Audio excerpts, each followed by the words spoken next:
Cosmonaut Quickie! So, Black Panther Wakanda sometimes came out, and it marks the end of the fourth phase of the MCU. And as someone who wasn't a huge fan of the first Black Panther movie, I was actually looking forward to this one. And I'm glad to say that it was pretty good. Now yeah, Phase 4 has been pretty hit or miss, and I do intend to make a video about it at some point, but I think Wakanda Forever definitely stands as probably the best movie in the phase. I mean, it's not really a close race, and there are a few issues with the movie, but overall I think this is one of the better made MCU entries. For one, the cinematography is a lot better than I expected, and the movie manages to actually look really good most of the time. All of the shots are very well thought out, and a lot of the sequences really blew me away. And on top of that, the special effects are a lot better than those found in the first Black Panther movie, and much better than most of the other Phase 4 entries. There's like one scene that looked a little rough, but there's nothing that is as bad as that Xbox fight scene from the first movie. And I do think that the choreography in the action scenes was also a big step up. The final battle was surprisingly brutal, and there's a fight scene on a bridge that was so tense it had me wondering if some of the main characters were actually going to die. And overall, while I liked the action a lot, I will say there is not a lot of it. And that's where some people might take grievance with this movie. It's really long, and it's really slow. This is a 2-hour and 40-minute movie that feels like a 3-hour movie. And personally, I never mind a long, slow movie if it uses its runtime well. In this case, I think it has great emotional highs, but there are a lot of moments where I think scenes could definitely be condensed or changed for brevity and clarity. There are so many scenes of characters reiterating information that they have already told someone else, and that we have already been told as audience members. There are a lot of scenes of white American government agents talking about stuff that doesn't really lead anywhere, and it's kind of a subplot that could mostly be removed without changing the movie. That subplot definitely stood out as being the most unnecessary part of the movie. But worst of all, with this being a slower movie, I assumed it was building up to a long and climactic finale, but while I liked the action that was on display in the finale, I feel like a lot of the final act felt kind of rushed.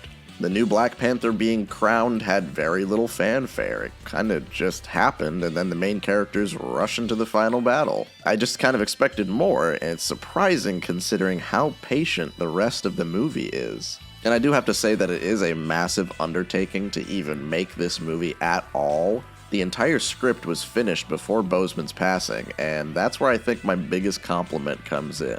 This is the first movie where they had all the reason in the world to cancel it and just call it a day, and it clearly was only made because Coogler and his team wanted to make it. It doesn't feel as much like a studio-mandated film. It feels like everybody involved actually gave a shit and worked their asses off. I've already mentioned Coogler's directing, but the performances are really what this movie's about. All of the characters are very well represented, which is very impressive considering the fact that the entire cast is just the side characters from the previous movie. Shuri's character hasn't really had a lot to do in the MCU until now, and she does serve as a very effective main character.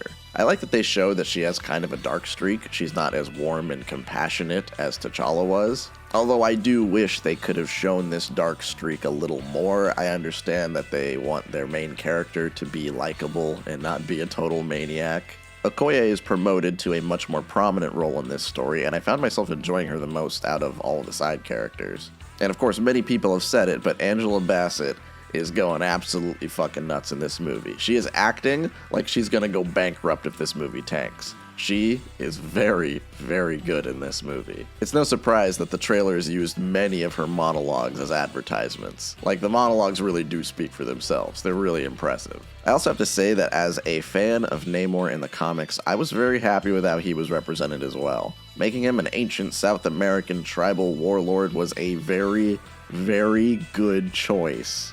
Would have been so weird if he was a white guy.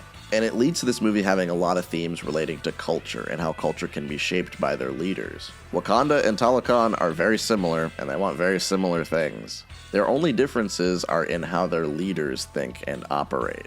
And the world building here was very much appreciated. That's one area where I was glad to see the movie slow down and just show us some new concepts.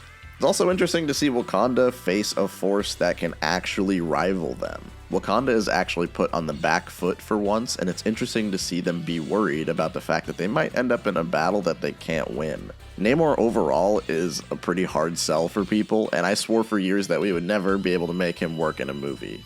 Because, like, come on, look at him. But they actually nailed it, and that's just another one of the biggest achievements of this movie. They actually made this guy cool. And in the end, I really liked Wakanda Forever a lot more than the first Black Panther. This movie is just a little more my style. I appreciate that it isn't afraid to take its time and tell a story about people being really, really sad. And the fact that this story about people processing their grief is never muddied by superheroes kicking each other in the face, I have to say that's pretty impressive. So at the end of the day, I'm gonna give Wakanda Forever an 8 out of 10.